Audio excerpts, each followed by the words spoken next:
The government of China may be led by the Communist Party, but the aspirations of ordinary Chinese people seem to be anything but socialist.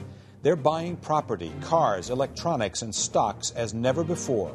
As China grows, so does its global footprint.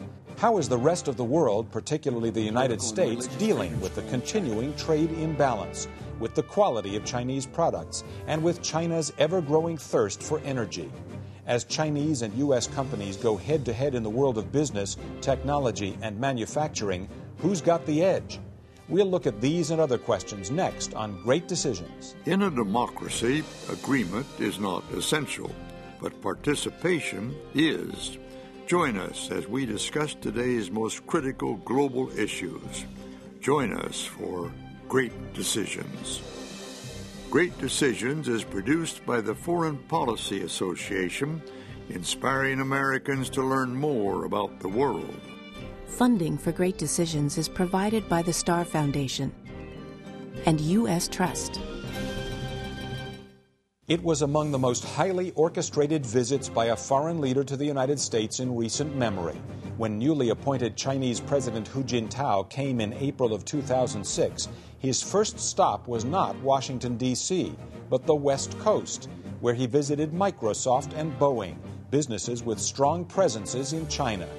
He even told Bill Gates he uses Microsoft software every day. It is perhaps not surprising that President Hu chose to meet with the richest man in the world before meeting with the leader of the free world. When Hu finally did make it to Washington, his was not to be an official state visit. There would be no black-tie state dinner. The U.S. administration considered it a working visit. He got a luncheon. Some considered that a snub. It could have demonstrated the U.S.'s dissatisfaction with China's human rights record, and maybe it was a way to pressure China to make economic concessions. Whatever it meant, the drama was characteristic of a complicated relationship. China and the United States are at the same time at odds and interdependent. There's a huge trade imbalance between the U.S. and China, maintained at least in part through tight state controls of Chinese currency values.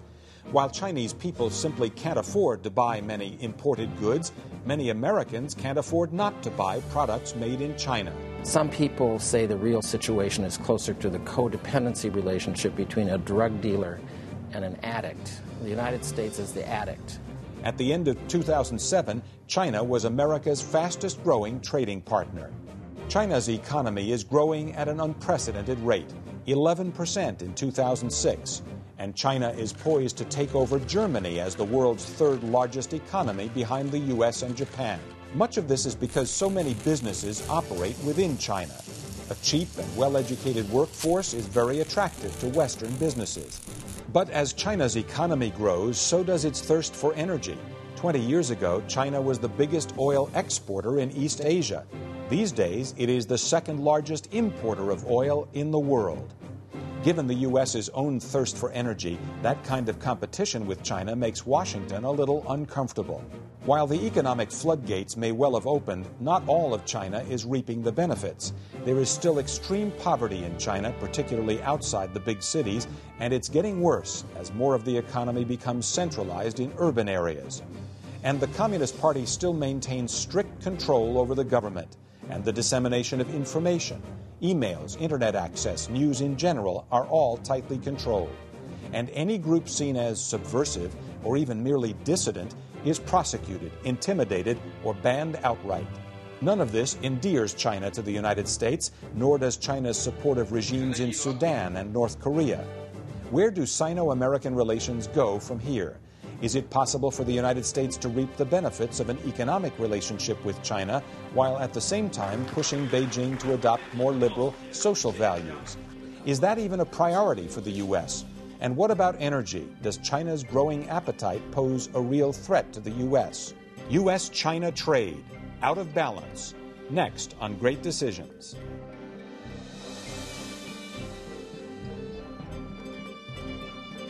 And now from our New York studios, here is Ralph Begleiter.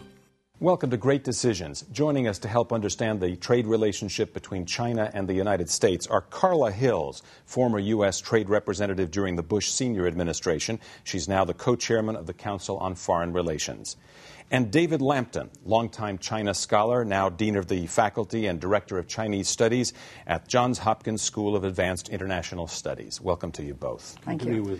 How big is the relationship in trade between China and the United States? Carla? It's big. It's growing. It's our fastest growing export market.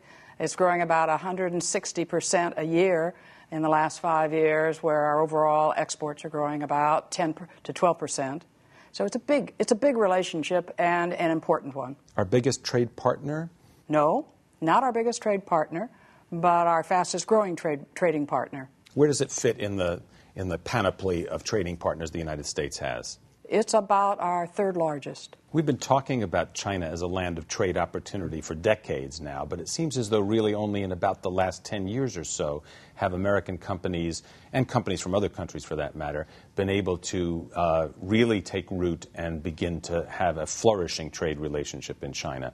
What's happened in those last few years? David? Well, basically, China has changed, starting in 1978, its policy to welcome foreign direct investment. And indeed, China is probably the most welcoming of foreign direct investment of any country in Asia and maybe any developing country in the world. And China has cheap labor, getting more expensive all the time, but nonetheless, there are comparative advantages there.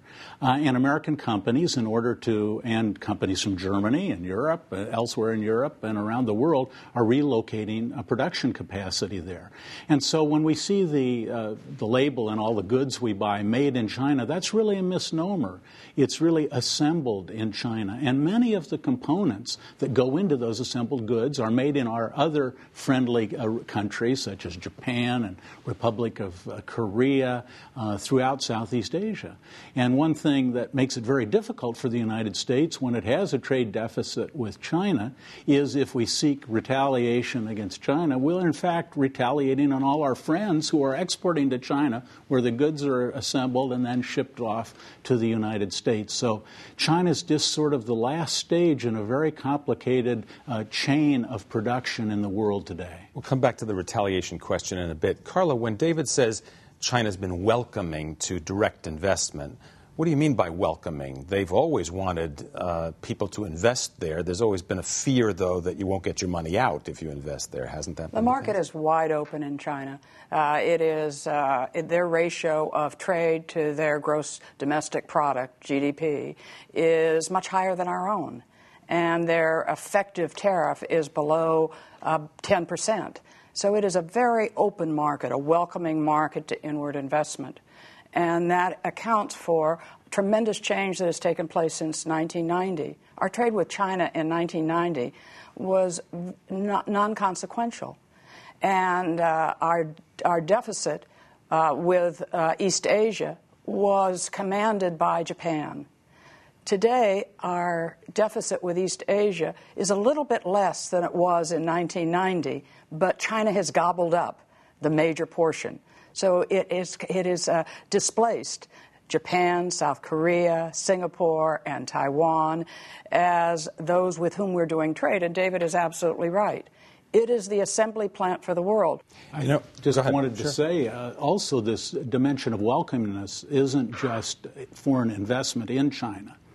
China's GDP, 30% of its GDP is in imports.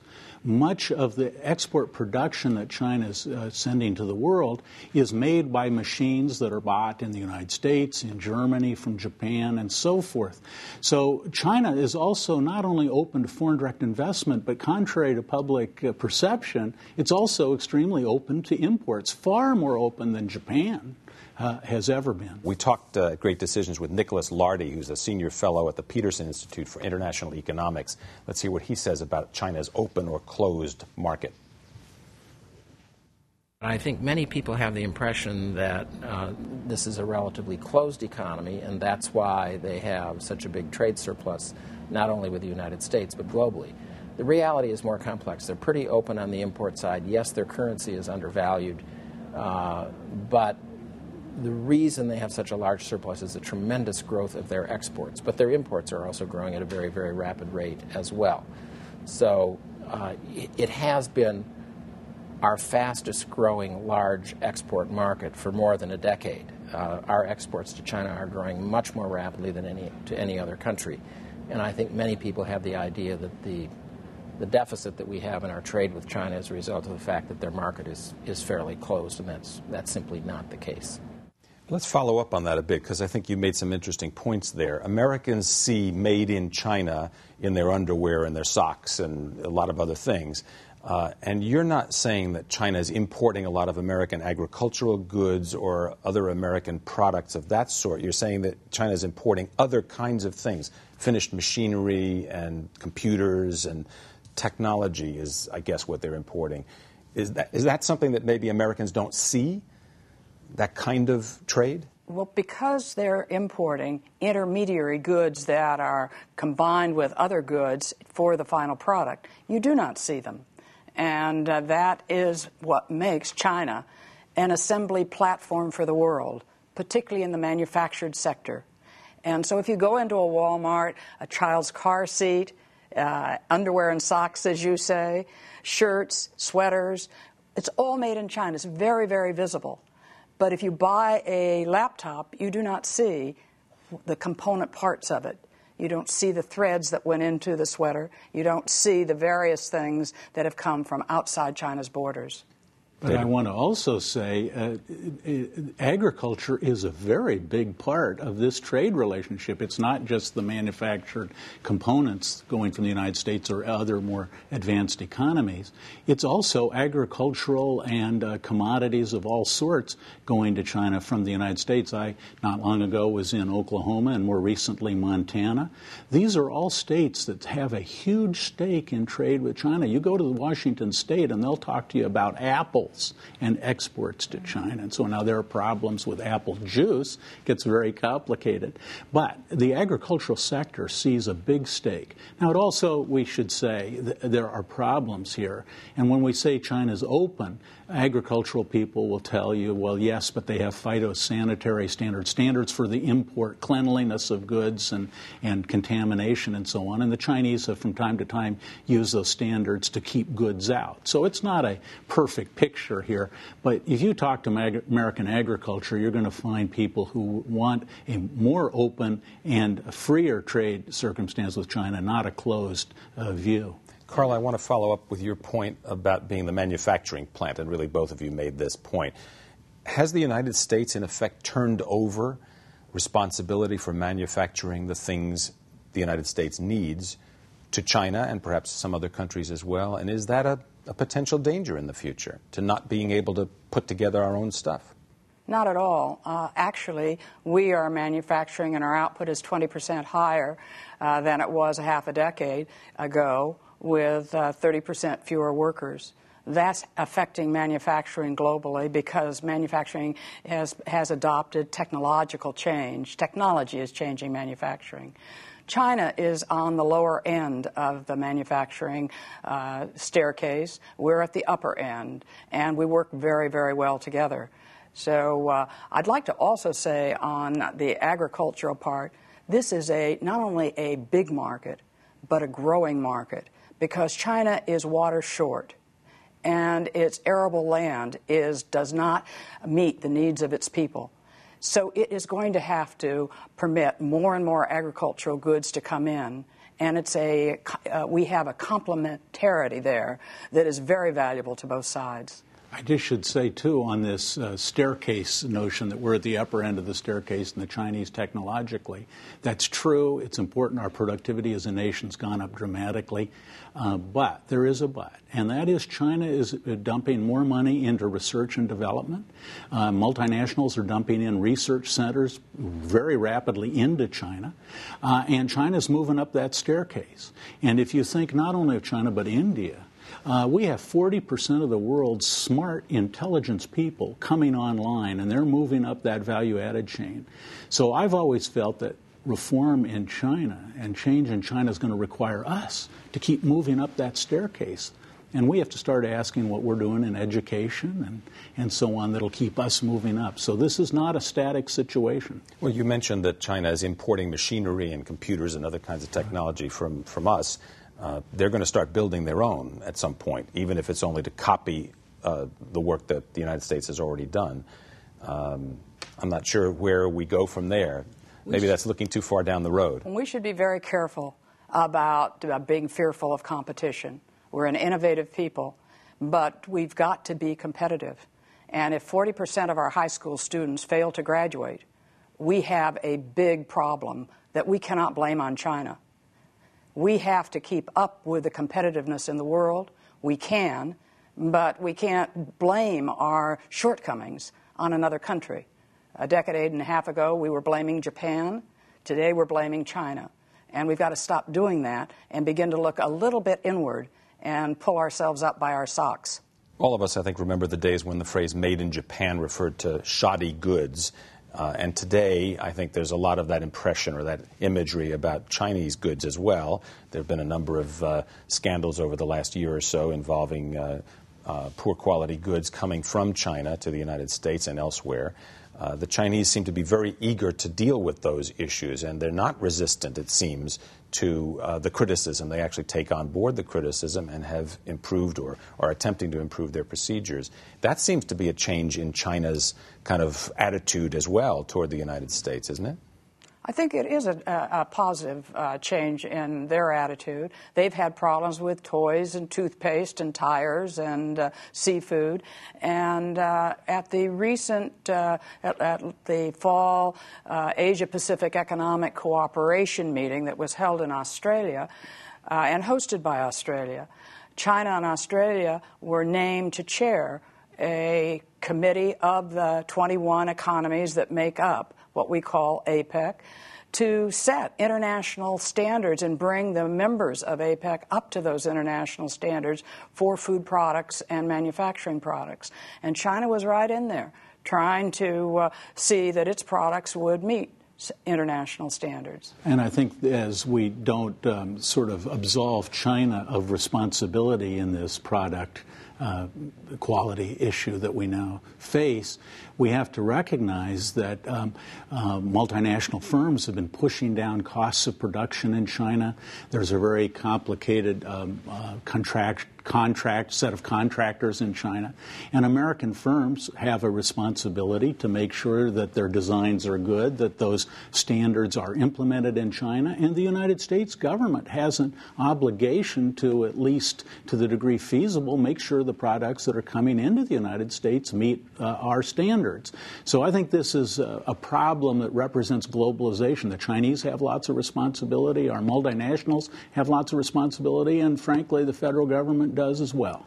You know, the business of quality of Chinese goods has brought China trade back to the forefront here in the United States again, and Americans tend to respond angrily when they think that somebody else is dumping poor quality stuff on American children, for example, in the form of toys or children's equipment. What would happen if in the United States the American people demanded of members of Congress that the U.S. take some political action against China to sort of say, well, we're not going to buy that stuff anymore from China? What would happen to the U.S. economy if such a thing were to occur? Could it occur, for that matter? I don't know, David? Well, I not too long ago went to China with two members of Congress, and this was a heavy item on the discussion with Chinese leaders. And the long and the short of it is that Congress, I think for the most part, recognizes that we have mutual interests in this relationship. I think there will be legislation in the future that deals with this quality of export issue. Part of the solution may be stationing some people from our consumer product safety bureaucracy in China. Some will be imposing legislation on companies to assure quality with penalties if it's not met. I think there will be legislative result of this, but it's not going to threaten the relationship. And ultimately, I've had Chinese tell me we are grateful for the U.S. Anything it can do can push up standards of production in China, because in fact we suffer from the same production deficiencies that you Americans are complaining about. David's point's very well taken, because most of U.S. products that are made in China are sold in China. And the Chinese complain bitterly when the standards are not met. When we import products, very often they are foreign companies, as we've already mentioned, and it is their responsibility to be assured that their name is not blemished because they brought a product into a country like the United States and it doesn't meet U.S. standards. We have to be very careful that we don't apply a different level of standard to imports than we apply to our products made at home. One of the things we haven't touched on so far in this conversation, and I know, Carla, you were intensely involved in at the time you were in government, was the issue of intellectual property protection. That's still an area of great dispute between China and the United States, and it's a whole industry here in the United States, and for that matter elsewhere, of people who are concerned about stealing of movies and music and computer design and software and that sort of thing. Have we made progress in the relationship along those lines? We've made progress. Keep in mind that China didn't have intellectual property laws in the early 1990s. They now have the laws, and our complaint and the friction is because of the enforcement of the laws. I think that the Chinese government tries to have good enforcement, but the provinces and the localities find that they can get profit from not abiding by those laws. It's a problem that we have globally, and we do have a considerable amount of friction from the failure to enforce intellectual property laws. Would you care to offer a prediction on that score? Is that problem going to be solved by essentially abandonment or partial abandonment of the rights of intellectual property owners, or is it going to be solved by everybody respecting those rights in the end? David? Well, I think it's going to be solved by the development of China, as we've seen in the Republic of Korea, in Taiwan, throughout Asia. At the beginning of industrialization and manufacturing production, you tend to copy what's available rather than innovate. But as China develops its own middle class and entrepreneurs and people who have a stake in Chinese intellectual property, we're going to find people on the inside in China, these entrepreneurs themselves demanding protection of their intellectual property as well as the intellectual property that they may have purchased from abroad, including the United States. So I don't think China is going to just simply through legislation solve the problem. Chinese society has to change and a class of entrepreneurs develop. There's another economy in the world that is as large, perhaps larger than that of the United States, and that's the European Union's economy. Some people have suggested that the relationship between China and the United States is in some way a competitive one to the way China relates to the European Union. Americans have complained that the Europeans are doing things with China that undercut the U.S. interest and so on. Great Decisions spoke with John Bruton, who's the European Union's ambassador to the United States, about this issue of EU versus U.S. And its relationship with China. Let's hear what he has to say. I don't think that there will be any impact of a negative kind from our relationship with China on the United States' relationship with China. We, the United States and the European Union, have pretty much the same agenda. We want intellectual property protection, safety for our goods. We want a more balanced trading relationship. We want to ensure that energy supplies are not unduly disrupted by anything China might do, or that we might do for that matter. So, we have a very similar agenda, and I think we need to concert with one another in the messages we give to China. I don't think that there's any potential problem there as such. Perhaps a final word. Do you see a growing competition with the EU in this area, or do you think that John Bruton is right, that this is something that will not present a problem between the U.S. and its European partners, friends? In this globalized world, it's so important that we sit down and not only have bilateral conversations, but have plurilateral conversations. We worry about the currency being undervalued in China. We should have at the table Europe, China, Japan, the United States, to talk about how we correct the imbalance. And whether it is the strategic interests in Northeast Asia, or whether it is the strategic interests in and around Iraq with respect to Iran, I don't think that we can adequately come to a final solution without dealing with persons who have different kinds of interests and can affect different kinds of reactions. So, meeting with the fastest growing economy in the world, Europe. China is the fastest growing economy in the world. Europe, Japan, and the United States on some of the issues that you've raised today would be enormously helpful. We will be working with China in the future. It's to our advantage to do so, and we want that relationship to be harmonious and productive. David Lampton, China scholar, director of Chinese Studies at the Johns Hopkins School of Advanced International Studies and the dean of the faculty. Carla Hills, former U.S. trade representative during the Bush Senior administration and co-chairman of the Council on Foreign Relations. Thank you very, very much, both of you, for being with us on Great Decisions. Good to be with you. And thank you as well for being with us on Great Decisions. I'm Ralph Begleiter. To learn more about topics discussed on Great Decisions, visit our website at www.greatdecisions.org. To order a copy of the Great Decisions Briefing Book, a DVD set of this series, or to join a Great Decisions discussion group in your area, contact the Foreign Policy Association. Funding for Great Decisions is provided by the Star Foundation and U.S. Trust.